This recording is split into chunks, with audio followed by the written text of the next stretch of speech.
All right, good people. Well, we back. As I said, back again in the counselor's corner. And also you'll be hanging out with Herb tonight as we decided to kind of have a continuation of the show Colorism from last week.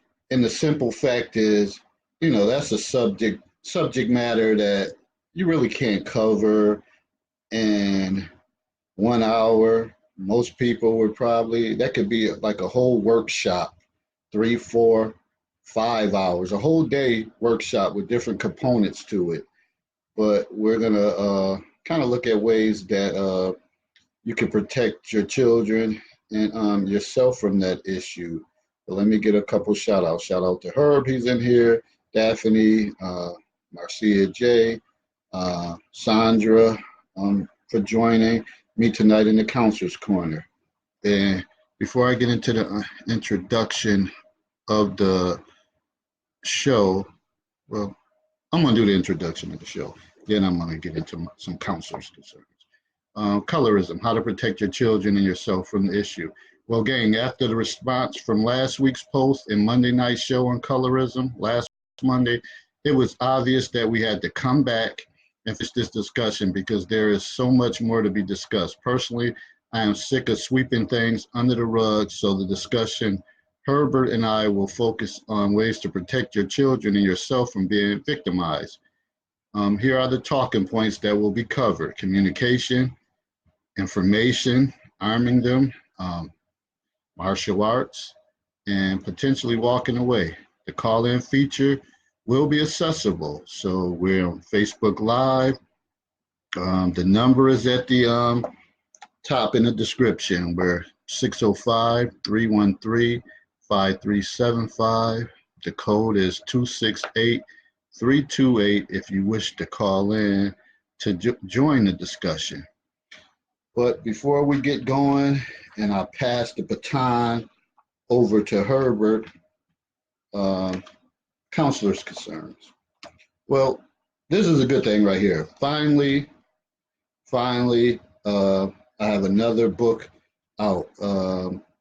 See, I didn't want to rest my laurels on cocktail conversations because actually coming up in November, that would have made 5 years for the original cocktail conversations. Then I did a revised one that came out like in 2017. Well, we're almost approaching 2020. And, for me, I got a little tired of being at, doing vending events, and I'm still talking about cocktail conversations. So finally, I got the author's copy on Friday, and my book, No Friday Foolishness, will be out. I'm taking pre-orders. So it's $15 for the book. If I get a big, large response or purchases from a certain area, I'll deliver those. But other than that, for shipping and handling, add $5 to it, it's $20. So of course I got to market my product on here. So as you see, the book cover, No Friday Foolishness. Basically me, like a chalkboard in the background, no drama zone, focus on success, stay positive, and lose the attitude. So it's more of a self-help book. And I'm going to read quickly the introduction on where this concept derived from. So bear with me, people. So No Friday Foolishness, thoughts from the controversial counselor. It came to me as an idea from work. I currently work at Golden Ring Middle School with the Baltimore County Public School System as a department chair of school counseling. I have been at Golden Ring Middle for the past 6 years. One Friday in the spring of 2017, one of my high flyer students, which is a student who struggles with poor decision making, although they have potential to succeed, comes into my office loud and full of drama. I immediately stopped her, warning that I don't do Friday drama. And from this day forward, I will start a national campaign called No Friday Foolishness. So every Friday since then, I post a No Friday Foolishness statement which is like my closing thought of the week. I typically post it on Facebook, Instagram, and LinkedIn.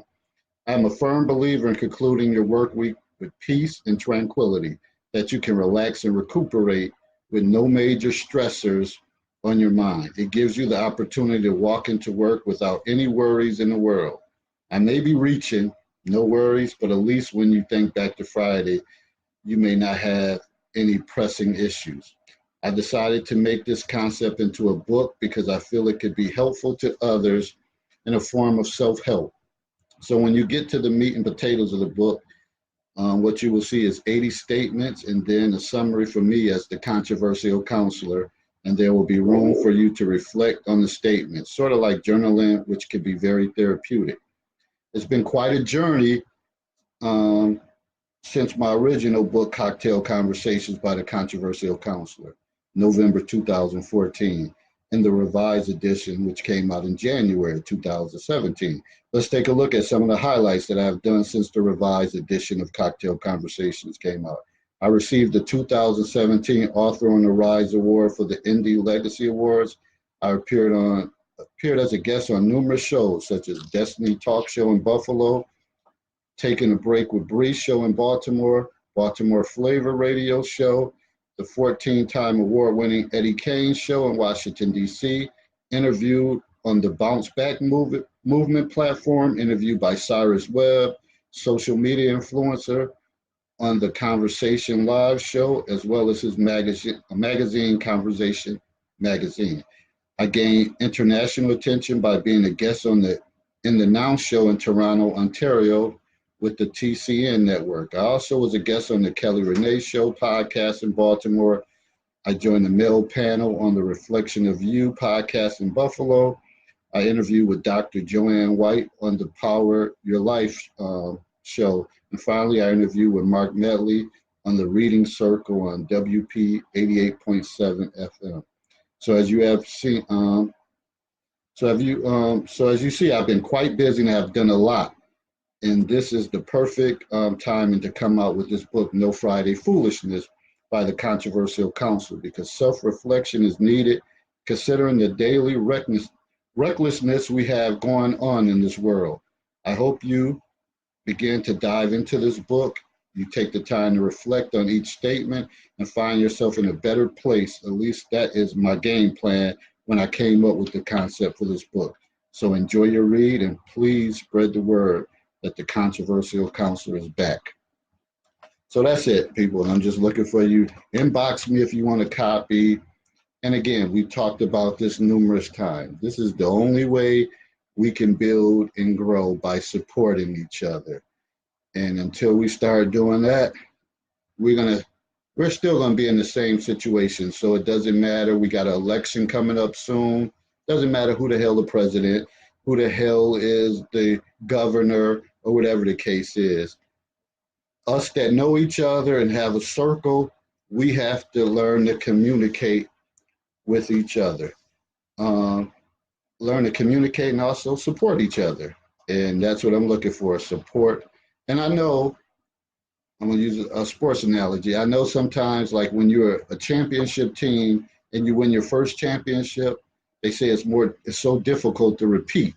And I know that's what I'm facing right now, because I think the first book, I got an amazing response, and a lot of people pre-ordered the book, and they were I had orders in like 2-3 weeks before the book actually dropped, because they were excited. It was my first book. Now I've done it a couple times. People may be still like, he already wrote one, so I'm not going to support it. But it's a one-time thing. It's not like you're paying a monthly fee. You pay your $15, $20, you're done until the next book. Some of you haven't got either one of them, but you follow me on a regular basis. Come on now, let's step up the game. Get it over with. Get your pre-order in. And like I said, let's keep this train moving. All right. So enough of me. Let me get off the soapbox about the book. Again, No Friday Foolishness. Check it out.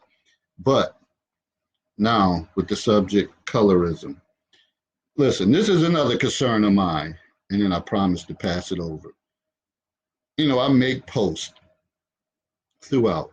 Granted, I know I cuss on here. say that over and over as a disclaimer. It's not like I pull this information out of my ass. It comes from somewhere. No, I'm not going to be citing and using APA or MLA or whatever style that they use on Facebook.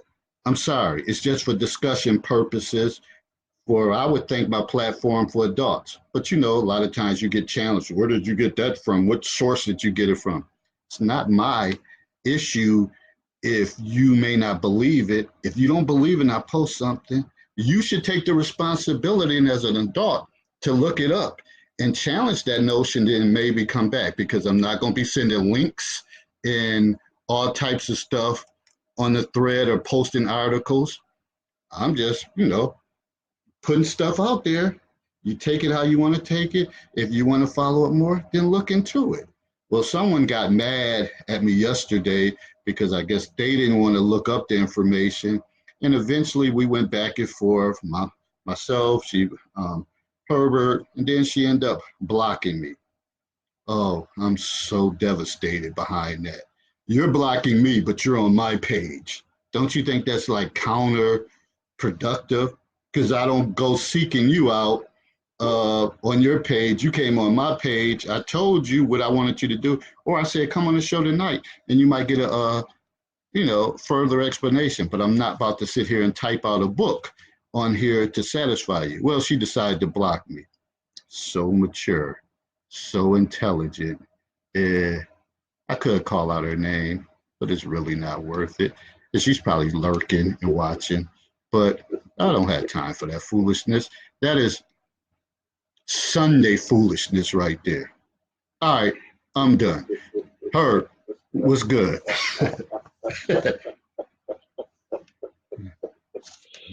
Ooh, boy. Oh, man. If I had a penny for every time I ran into a situation like that, man, I'd be able to retire right now. Oh, boy. There was a situation in a school district located probably about a half an hour ride from where I am in Niagara Wheatfield. I don't know. I don't know how the video was obtained, because I know in Niagara Falls school districts they have a no cell phone policy. So as soon as students, particularly in the middle school or for Niagara Falls purposes, preparatory school and high school, their cell phones are supposed to be in their locker. But anyway, there was a video of a boy being bullied by his classmates, and I think the video was between 3 and 4 minutes long, and they were laying into it. Now, the boy ends up defending himself, and he is suspended. You heard me correctly. The boy who defended himself against bullies was suspended. Now, this is the second time this district has had to deal with something in the realm of mistreatment of a victim. The prior case was a young female who was raped. Due to what the district's policies are, the young boy was allowed to continue to go to school there in the same place where the victim was. So people understand, you as a parent, whether you're married or a single parent, you are the first line of defense for your children against bullying or unfair treatment. And for me, they almost run parallel. And sometimes they can merge without really being distinguishable. So this is what I mean when I talk about communication. We always tend to think communication is as simple as somebody saying something, somebody receiving and understood, and somebody retransmitting what was stated to make sure the comprehension is there. Like I said last week, most important line of communication is from your child to you. You have to set a groundwork that is fertile for that communication from your son or your daughter to take place coming to you. You can't appear as if you're going to be judgmental. You can't appear if you're going to be harsh, because if they detect that, and don't think that children aren't excellent at detecting something, because we all know that when our parents were affected by something, no matter how minor it might seem, they detected a change in your personality, mainly because you give off a different energy. So they'll ask you, what's wrong? You and your adult mind are thinking, how in the world does my child know something is wrong with me? But yet I don't know something is wrong with my child. That's because you're not in tune with your child, and that line of communication isn't as open as you think it is. So pay attention to all those little things that your child goes through. You should be aware.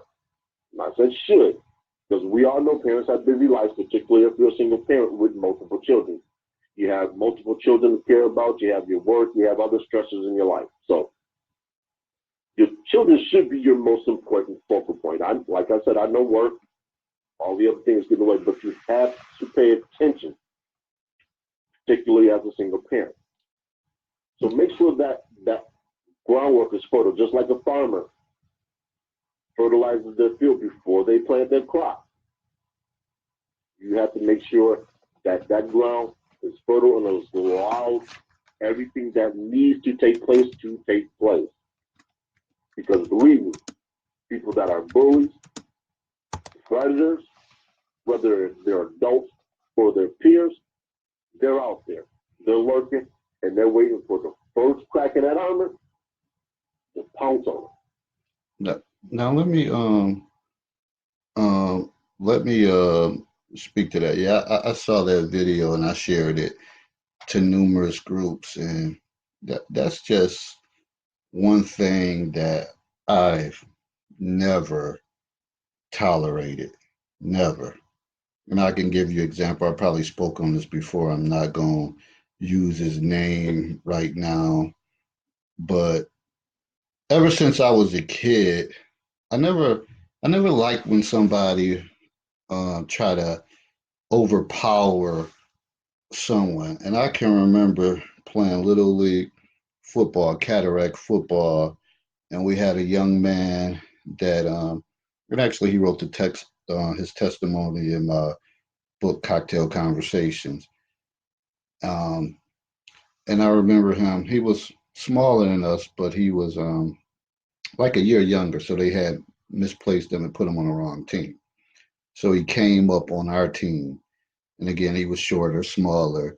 And some of the, bigger guys on the team, for some reason, they felt the need when we had road games for him to give them money um, to buy snacks and stuff. So one day we were on our way to a game, and he had like 5 or 6 envelopes with their names on it, and he's passing it out, and I'm like, "The hell is this?"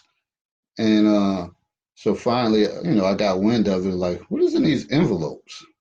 And he was like, "Oh, they asked me to give them money so they can, get hot chocolate and chips." And I said, I don't know if I cussed at the time because I probably didn't cuss, but I might have because I was so upset. And I'm like, and what's wrong with they daddies or they mamas? And he was like, he don't know. He was just nervous. And I was like, from this day forward, I don't give a damn who asks you. And if it's 48 or 50 people on this team, it'll be me and you against them. I said, you better not never give any of them no money. And they told me, oh, shut up, David. Shut up. What you got to do with it? I said, because it's wrong. It's wrong. This is our teammate. And y'all got him feeling that way. And from that point forward, he realized somebody had his back and his confidence rose.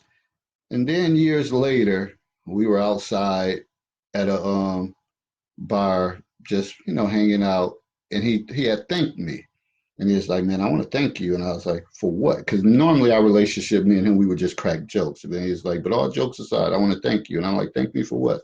He said, "What you did for me when I was younger, man. I never forget that." He is like, "You believed in me when I didn't believe in myself."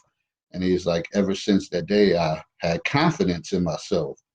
And I went on to do, bigger things. Now he's like a supervisor and all of that stuff. So that's the importance of this whole thing, the communication, or not just being a bystander and helping people when they're going through a time of weakness. Because it couldn't have been me at that school in Niagara Wheatfield. And I don't care if the boy was black, white, Asian, or whatever. If I knew about it, oh, we going to get this kid. We going to get him right now. And we going to talk about this. We going to squash this right now. And I'm going to say it like I'm talking right now to the kid. Like, yo, I don't play that. And and most of the time it typically stops because I feel like now I'm going to be the damn bully. And a lot of times people don't even know like what bullying is, but just sometimes people overuse the overusage of the word, and pretty much if people are going back and forth, it's not bullying. If I say something, you say something to me, I say something, and we go back and forth, then it's not. But it's usually a position where somebody's trying to overpower someone, or it's a gang of people, or the other person is just intimidating. He's really not saying much. But if you're going back and forth and y'all texting each other through social media and things like that, that's really not bullying. But in this day and age, parents, all you got to do is come up, put this stuff on documentation. There's a bullying harassment form. Um, the police officers get involved in it. I know in our school district, there's a school resource officer in every middle school and high school.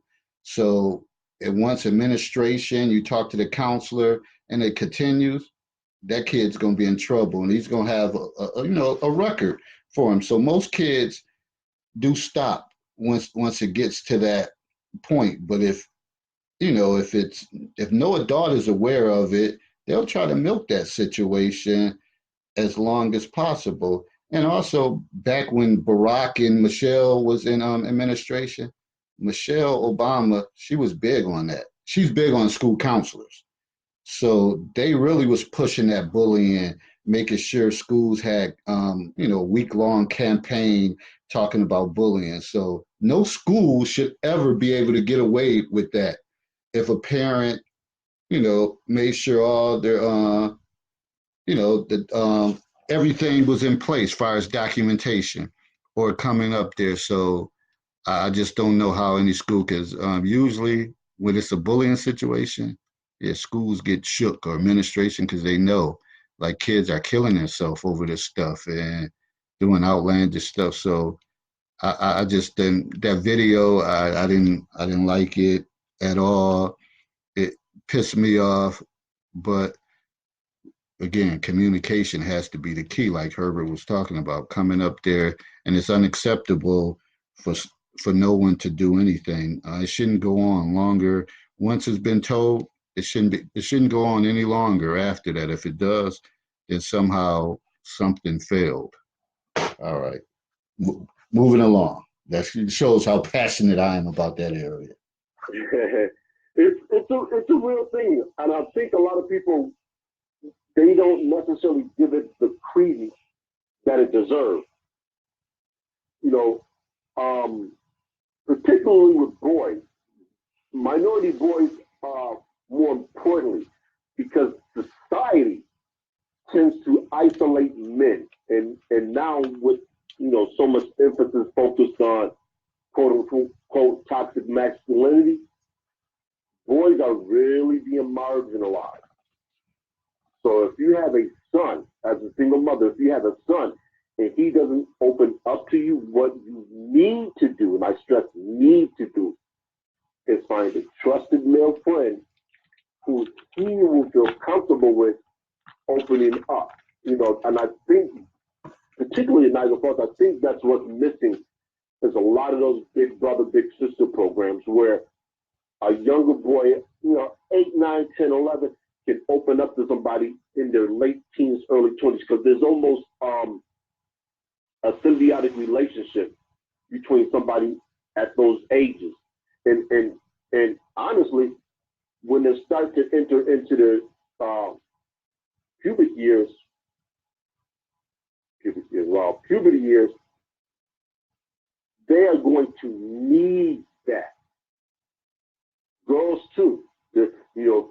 It might be easier for some females to be able to relate to their daughters just because you've already been through the process. So they're going to want to know what to expect, how to deal with this, how to address this, and how to handle this.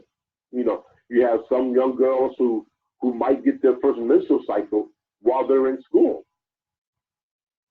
That sets them up for bullying.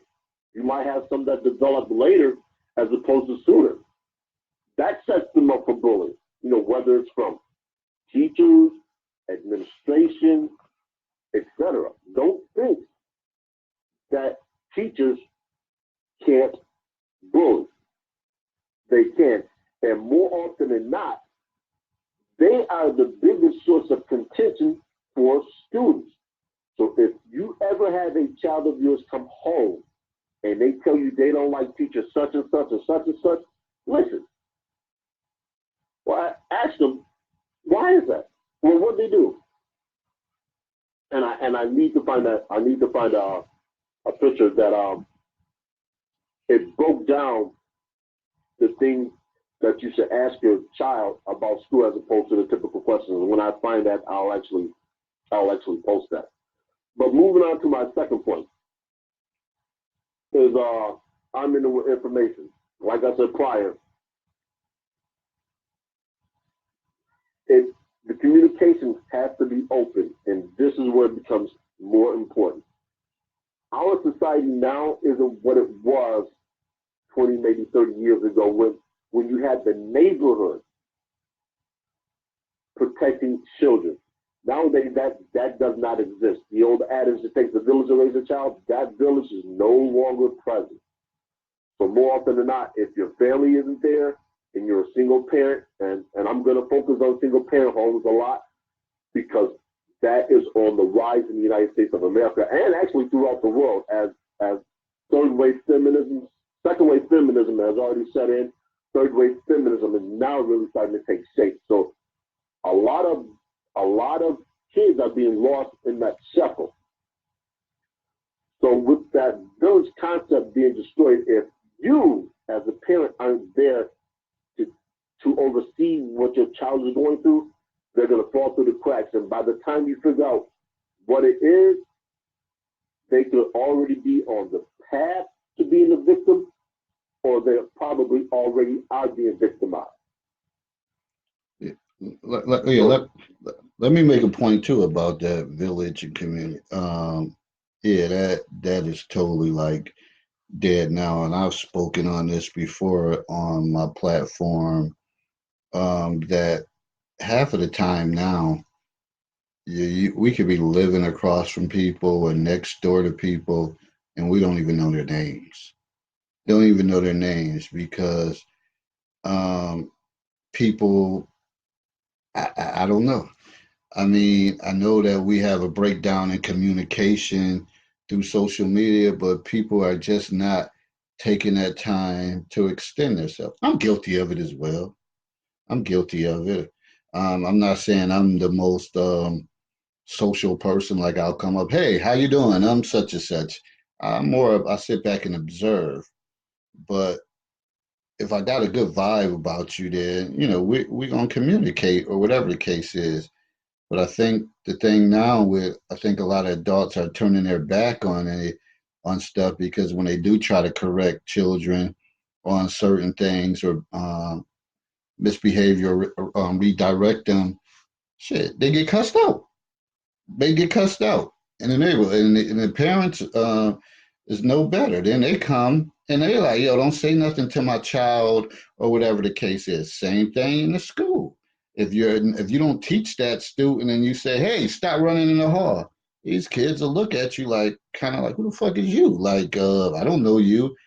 And you have to emphasize them that that's an adult. So a trusting adult tells you something, and if it's not nothing to harm you, you need to listen. And the same thing should probably be told in the neighborhood, but that message is being missed. And again, like I said last week, double messages. So Most parents say, shit, there could be kids out there killing each other, and adults say, oh, let me go in here and shut my door so I don't get caught up in the crossfire. And may the chips lie where they lie, because I'm not getting caught up in that. And that's not how we were brought up. You had people that ran the neighborhood, adults, and if they were looking or they were around, to change up your behavior. But that's not the case anymore. And the unfortunate part of that is it's almost punitive for people to assist.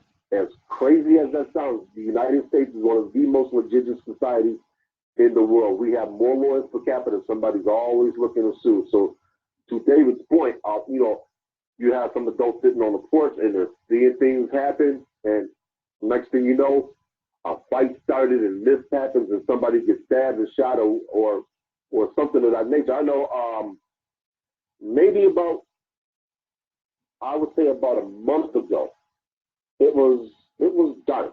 I had one of the rare nights I was off from work and I happened to be up. I think it was about 9:30, 10:30 at night, and there was a group of young girls playing out in the street. Now, my street sometimes it's fairly well lit, sometimes it isn't. We get a lot of through traffic, and they're always going faster than the posted speed limit. And the one thing I really don't want to see, I don't really want any parents to have to go through this, is their child being hit by a car. So there's a group of young girls playing out, and they were sitting at the curb. Now, when I step on my porch, it's a fairly sizable porch, and it's dark. You can't see anything. So I sat there and observed for about 3 or 4 minutes. And the girls were running back and forth across the street. They were playing. They weren't doing anything wrong. And they've been a little loud, but I expect that from teens or preteen kids. But what they did that caught my eye was they were sitting at the curb. And then I said something. Now, it wasn't what I said that scared them. It was the fact that A, I was a man, and two, they didn't see me. So when I said, hey, you may not want to sit at the curb, they jumped up and looked around like, who the heck is that? I said, I understand your point, but, sitting on the curb playing in the street where it's dark and you can't be seen, I said, that's not the smartest thing to do. Now, I don't know if the young girls were from the neighborhood because they're people I haven't seen before. I know most of the kids in my neighborhood because I'm consistently walking up and down the streets, whether I'm going to catch a bus, going to the store, whatever the case is. I make it a point to know my neighborhood, my kids, and the adults. That's one of the ways you deter child predators, because if they see adult males walking consistently, they are not coming on your block. They don't want to be confronted. So understand, even an adult woman, you present a deterrent. So, get out and know your neighbors. You don't necessarily have to converse with them. My neighbors, I converse with them. Across the street, both sides, one house up, one house down. I make it a point to know my neighborhood. That was one of the first things I did when I moved on the block. Got to know my neighborhood because I live here, and I cherish my neighborhood. It helps to build camaraderie. So if there's something that happens to your neighbor or you haven't seen them, you might want to go check on them. It could be an elderly gentleman, elderly female, young mother who's struggling, or whatever the case is. We have to get back to building or reconstructing the fabric of what we once had. And it's going to take individual efforts. This is not a government mandate. This is not something that needs to be legislated. This is just human compassion. At the very least, have that much compassion to know what's going on in your neighborhood, because a more informed neighborhood is a better protected neighborhood. Moving on to my next point is martial arts. And you mentioned something about that earlier, David. People have to understand something about martial arts. When most people hear the term martial arts, they think, oh, it teaches you to fight. No. Martial arts teach you how to protect yourself. It's a discipline that takes place mentally first, physically second. And what learning martial arts does is it gives you confidence. It makes you assured that if a situation arises, you know how to protect yourself. The old adage, an ounce of prevention is worth a pound of cure. So whether you have a young boy, a young girl, particularly with boys, because girls really don't tend to have to worry so much about aggression from another peer. Although that's starting to change. Girls are becoming more aggressive towards each other. So the number of physical altercations between girls is on the rise too. And there's absolutely nothing wrong with teaching your young daughter how to defend herself. Because as she gets older, into her teen and young adult years, she might be put in a situation to where she's walking somewhere, whether it's cross campus, from a car to work, or whatever the case is, she might be in a situation to where she's accosted because somebody's attempting to rob her. If she knows basic self-defense, she more than likely will survive that altercation. Might be shaken to her car, but she will survive it, not necessarily being that type of victim. So understand, martial arts is really beneficial for anybody. We see a push now with Taekwondo, MMA, especially with MMA. Anybody can learn MMA. Last week I was coming home, walking up Pine Ave, happened to look inside and I saw a dojo. I walked in there and asked the man about classes when he teaches, picked up the flyers because ultimately in my life, I plan on doing armed security. As an individual who's going to be able to carry lethal force, the last thing I really want to do is use lethal force. I'd rather use my hands, my feet, knees, elbows to beat somebody down. They will be able to walk away bruised and battered, but they'll be alive. Trust me, the last thing anybody that carries wants to do is kill somebody.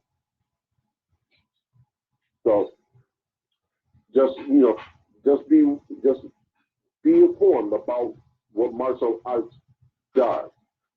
Go look up, people in your area that teach it, whether it's boxing, karate, or any of a number of forms of martial arts that's out there, and get your kid enrolled, because that's something I plan on doing with our mentoring program. It's funny. I had asked my boss about this because we had a situation where a basketball team, two members had gotten to an altercation in front of a scout. Now that's just not cool.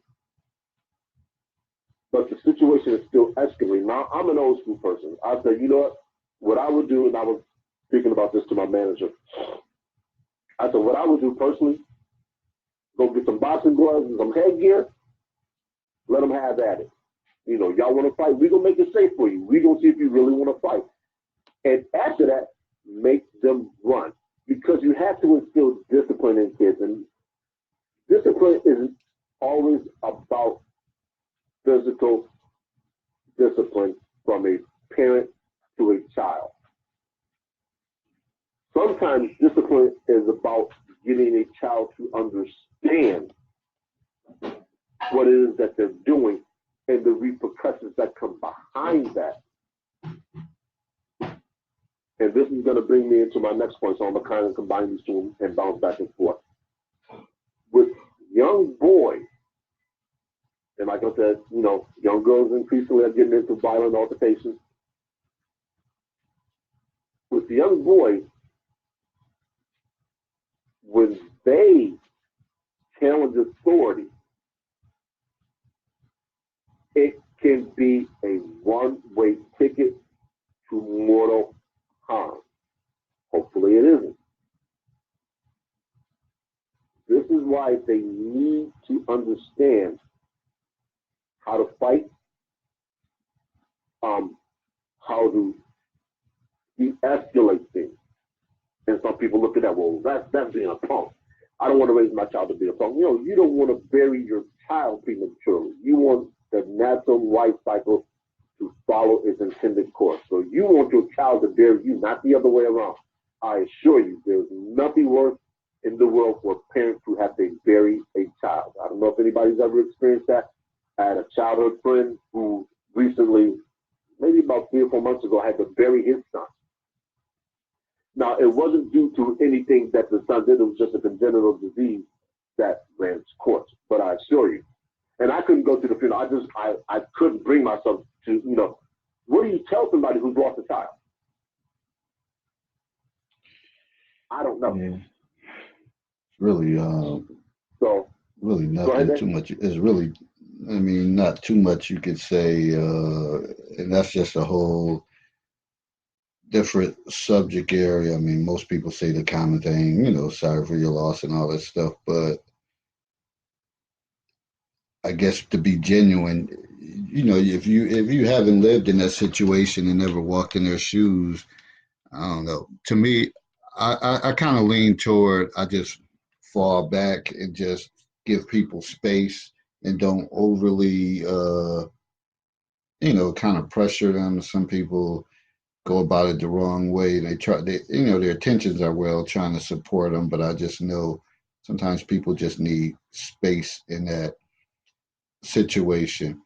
What I did want to touch on, when you think about boys or you think about girls too, and as far as this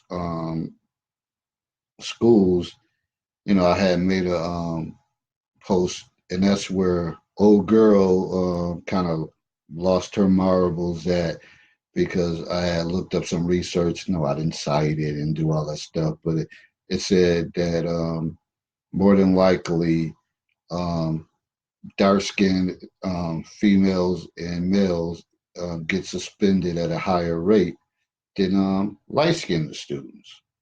So some people say, "Oh, very well, I believe it." Some people like, "Nah, that's not true because I'm light skinned and I got in trouble a lot of times." You're one individual, but I can tell you this: that there's biases and there's assumptions that people make about different ethnic groups, the color of your skin, or whatever the case is, and that determines how they may treat you. And by me, I've been in education for like 25 years. If a student is looks more appealing to you, or which you think is beautiful compared to ugly, you're gonna have favorite.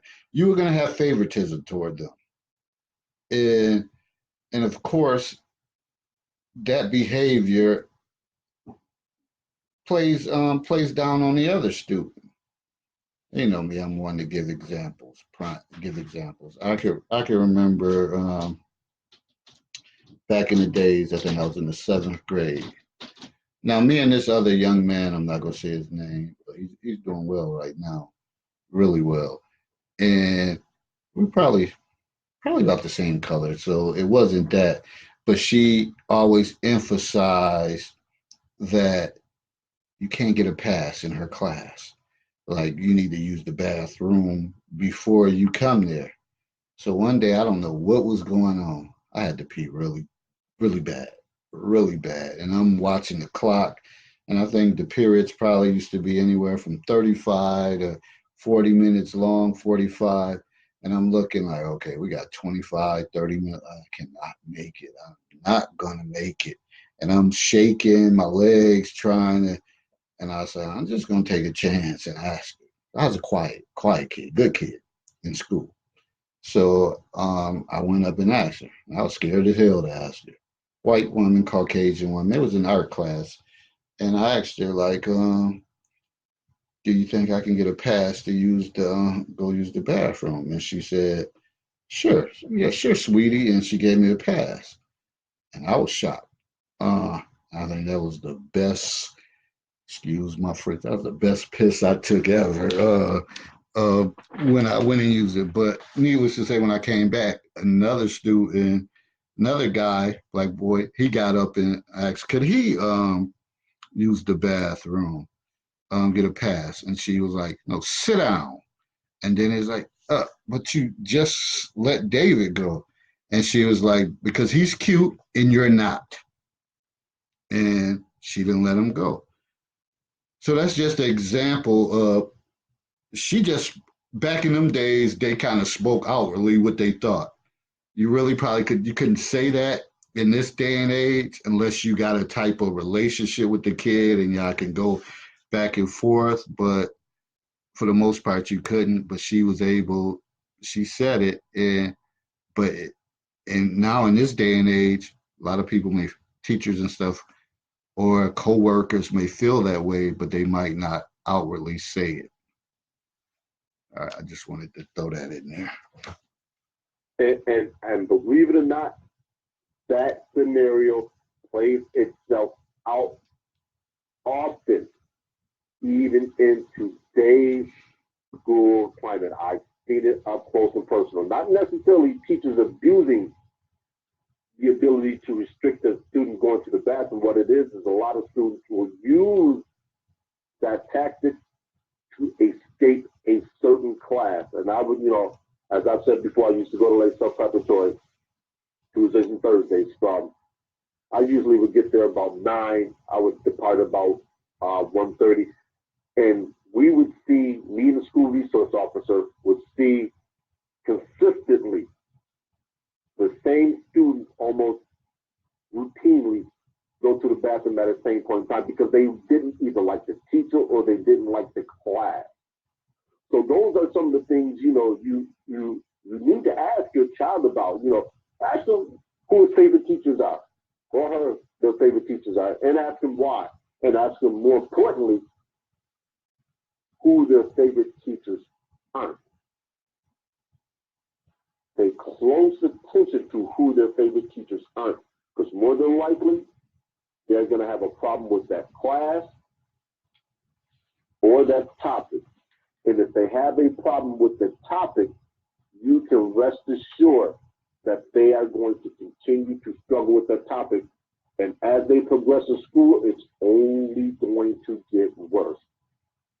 And more often than not, and I don't have any statistics to back this, but more often than not, if they have a problem with that particular subject or topic and they progress along, they're going to have a problem with that teacher. It allows them to create conflict to where they don't have to go to that class.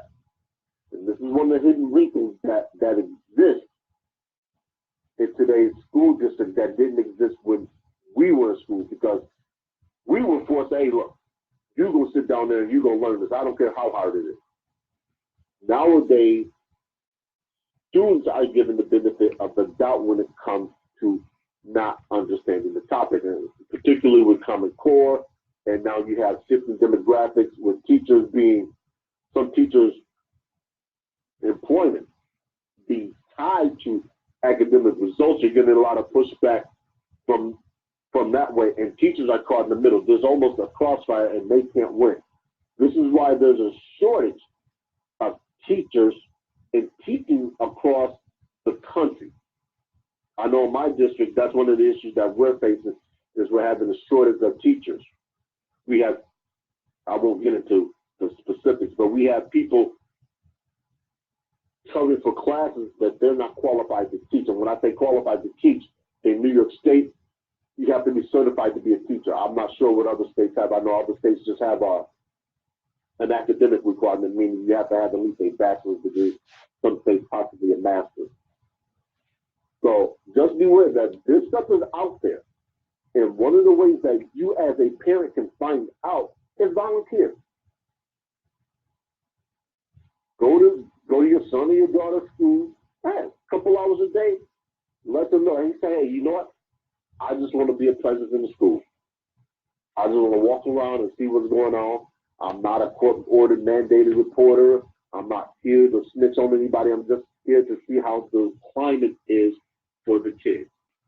See, and I think part of the issue is with some parents, they may want to volunteer, but I think once they start getting to the middle school level, that's when they kind of want to shun away their parents. Like, look, don't drop me off in front of the school. Drop me off right here. Don't come up in here. And that's their mindset. At elementary, they're still little babies. Well, I can't say that because some of them fourth and fifth graders is terrible. But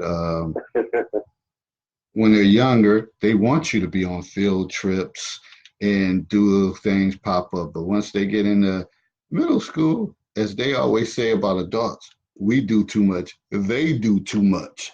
And they know that. And they know that if their parent is in there, there's a chance that somebody's going to drop dime on some of the things that they're doing. So all of this stuff kind of tie in and is connected and is deep. It's so much to it that unless you are a part of it or you have these dialogues or conversations, it's like a whole nother world. It's a whole nother world. And we all have to do a better job of trying to connect the dots to make better products. And that's the students to excel and to go on to do bigger things. I mean, because certainly they have the tools and everything now with technology and the stuff, the ability to learn at a faster pace, better than we ever had it. But I think for some reason they don't want it. They don't want it because they're too caught up in the social aspect of life instead of the academic world. And I always talk about, just having a good balance. And that's the word that should be emphasized to kids, like having a good balance. Uh, and because and a lot of it, my mindset is as far as that is, I think there's too much emphasis put on academics where I think it should be 50-50 split or more so teaching kids more social stuff 60-40 because that's the stuff the social components when that doesn't work out right that usually interferes with the academics and who wants to learn at that point when you got other barriers that's stopping you from learning. Craziness. Absolutely. And the hidden treasure, and I'll call it a hidden treasure because a lot of people really won't think about it. The hidden treasure in you volunteering as a parent is twofold. One, you're going to act as a jailbreak for bad or potentially bad behavior from your child. Because if your child knows you're close, and all a parent has, all a teacher has to do is say, you know what, your mother's here. Let me go speak to her and see how she feels about how you're behaving. Guess what? They go straighten up and fly right. The other hidden treasure, and more importantly, is reference the example that David gave earlier with him getting the bathroom pass and another student not. Your child will be protected from a teacher who might be abusing their authority. So trust me, when I tell you to volunteer, it's a multi-layered benefit to you and more importantly to your child. Because I know when I was at Lace Pratt, there would be students who would see me walking down the hall, and if they were doing something that they knew might get them in trouble, guess what? They self-corrected. I didn't have to say anything. That's the power, and I stress power, by having a presence there that will deter any behavior that could potentially lead to your child getting in trouble. I can't stress that enough. That ounce of prevention, pound of cure, that's the way the village can take back the community. And we see it now with the ever increasing growing rate of single parent homes. We need to band together because these issues aren't going to resolve themselves. We have to take an active role in society. If you want your society to improve, start with yourself. What's your home life like? What's the social circle like? And then move beyond there. Great people, you might have a mother who's struggling or a parent who's struggling, and I try and do what I can to help. Reach out to them. They might need a break.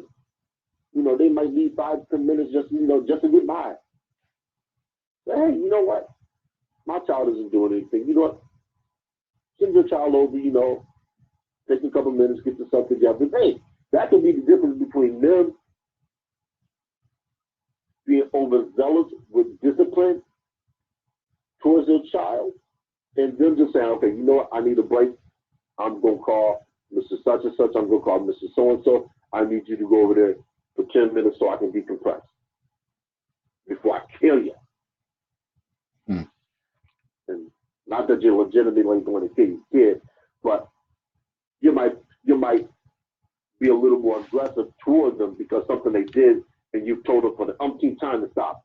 So you just lose your cool. You just smack them up. Next thing you know, you got child welfare at your door talking about you physically abusing your kid. So now you got to deal with that. One last point that I want to get to is teaching your children how to walk away from potentially physical altercation. Trust me, it's not being a punk. And this is another thing that martial arts teach you. De-escalation, understanding when to walk away, and understanding when to fight. Because more often than not, 99.9% of the situations you get in can be resolved by talking it out or by just withdrawing. And I'll tell you, I've ran from potential fights before. I have no shame in doing it because a good run is better than a bad stand any day. And I know it sounds counterintuitive, particularly for women, because society does not teach women constraint. So you as a woman don't have to exercise constraint. What do you think you're going to teach your young boy? You're going to teach him, don't back down, stand your ground. That, when he gets to be a teenager, can lead to him challenging a person who's armed, and they will use lethal force. And we go back to what I said earlier about burying your child. You don't want to have to bury your child because you taught your child something that wasn't necessarily incorrect, it was just inaccurate. You have to be able to instill in your child that it's okay to walk away. Somebody's yelling and cursing and they're all charged up. Tell your child, see, if you can walk away and you can get away without any harm being done, walk away. It's a story for another day. You can be out with your partners and say, yeah, what, man, you know what, I had a situation I ran into, and this person was talking crazy mess, and I just, looked at them like they were crazy, man, I just walked away. Trust me, it is the absolute most empowering ability that anybody can have is just walking away from a potential physical altercation that you don't need to subject yourself to. Because we don't know who's carrying what today, whether it's a knife, straight razor, somebody pick up a brick, a bat, or whatever the case is. Somebody might be agitated enough to get into a car and run you over. And I've seen that happen. Not in real life, but I've seen videos where women will get disgruntled, get in the car, run a baby daddy over. It happens. But I think teach your boys, teach your daughters. I think at the school level is hard for many of them because everything is magnified because they like to videotape everything. So where you would fight back in the days, you took an L. If you wasn't there, people would talk about it and it'll go away. But now, everything is on video. So a lot of times I get the stuff a couple days later and they're like, oh, Mr. Liver, you didn't see that video? And I'm looking at it and analyzing it and like and some of them, most of them can't really fight, or you could tell they never even had understand the concept of it. But Then sometimes there are ones like, okay, they must somebody schooled them on something. But when you get to the core issue of it, it's over something something minute. But again, as an adult, we think something is minor, but to a kid, it could be that could be like their life. It means the world to them. So I just think sending that message of just trying to go there and just trying to do the right thing, whatever, and not trying to put in their heads that um, to try to look for enemies there amongst teachers and all that. Because I'm a firm believer if you go there and you do what you got to do and you keep it clean and you're respectful and yet and still you may not be the coolest person, but you could still vibe and hang out with them, but you're about your business. I think that's what turned people into leaders in the school because they like, well, he cool, he decent, whatever, that people don't bother him or her, but and then they realize, damn, they get good grades too as well. So I think that, and I know that probably sound basic, like most parents do tell their kids that, but I know for a fact that ain't the case. That they tell somebody do this, put your hands on them if they do this, or if that teacher don't let you go, tell you can't go to the bathroom, get up and walk out the class. So it's always again these double messages that's being sent. One other thing before we wrap up the show, there's a term, epigenetics, that I want people to go look up. And epigenetics is simply the passing on of adult traumas via your genetics to your child. I know a lot of parents who have had trauma, they tend to teach their kids about it. So the impact for some can be twofold. You'll teach your children only the bad that has come of a situation. So your children tend to internalize whatever it was that affected you negatively, and they tend to avoid it. We all have had negative experiences growing up. The trick is to understand those negative experiences and not allowing them to color your judgment. So you teach your children incorrectly about certain situations. Let's take for instance, let's take fighting for instance. Let's say kid gets in, you got into a fight as a younger person, you got your nose broken, and you teach the children don't fight because something could happen. You can get your arm broke, you can get this happen, you can get this. That's a risk that anybody takes when they decide to engage in an altercation. And this goes back to martial arts. If you know how to defend yourself, rarely will you be hurt. More often than not, you're going to hurt somebody else. And I've always used this analogy when I was doing security at the casino. I would say if it's between me and the guest, that guest is going to leave on a stretcher because I'm walking in the same way I walked out. And if that means I got to, pardon my use of colorful metaphors, if that means I got to fuck you up, I'm going to fuck you up. Wow. I'm a mild mannered person, but don't push me because I'm only a synapse away from, from doing some damage to somebody. And I tell people all the time, I don't know, I'm a mild mannered person. I'm cool, I'm calm, I'm collected. But once that switch is split, that's it. Wow. Yeah, that's how some people are. That's how some people conduct themselves, whatever. So that's why you never know. You don't want to push too many people buttons, especially mild mannered people, because they got some stuff waiting for you. It's those quiet ones or those mild mannered ones that you have to watch. The ones that do all the selling all the wolf tickets, as they used to say back in the days, them the ones that stay getting their ass whooped. And they just all talk. But we're approaching. We're over the time. It's 10:05.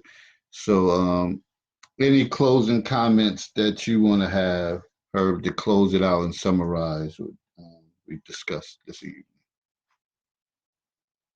Parent, you're the first, second, and sometimes the only line of defense that your children have. Learn to defend them.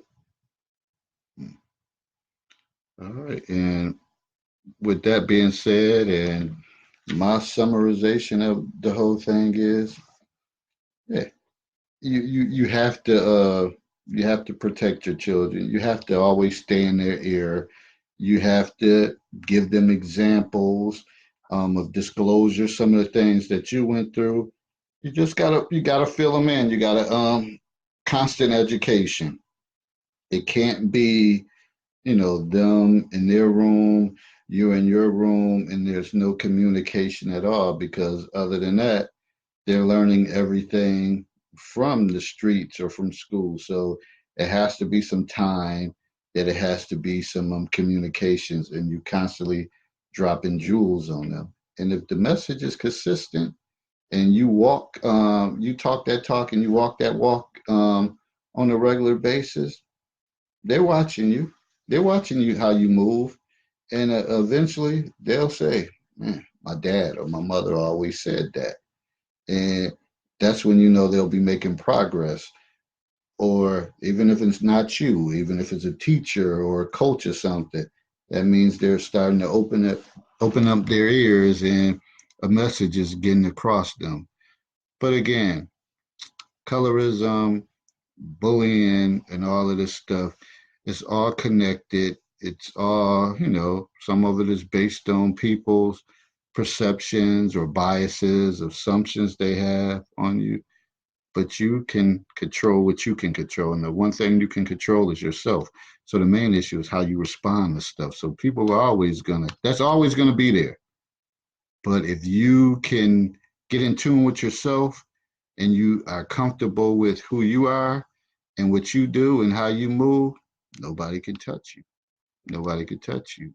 You control your own stratosphere. So always keep that in mind. So with that said, I am out. Uh, Thank you all for joining in. Everybody who came in. The lines was open. I should have probably said that throughout, but y'all know the drill. You could call in, or you should have hit me up saying that you wanted to come in. But if not, you know, we'll do this the platform to go on next Monday as well. And again, finally, I want to see some inboxes or something. No Friday foolishness, self-help reflection book, where it's a lot of thoughts that given by me as the controversial counselor that's gonna help you. And it's kind of some of the stuff that we talk about on a daily basis, or on my platform for these shows. So make sure you get a copy. My goal is to sell at least 100 books by the end of the year. I'm 96 away. I'm gonna get there, because I always tell you I'm an ultra competitor. So I'm gonna keep working it. So if you get irritated with me in your inbox about the book or talking about it on my show, oh well, that's life.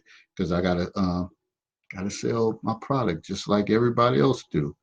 All right. With that said, I'm out. Everybody have a good week. Hope to hear from you. I'm gonna start coming at some of you that I believe will help support my endeavor, and as being an author. All right, I'm out. Peace. Everybody enjoy themselves. Share the video as well. Definitely. Peace.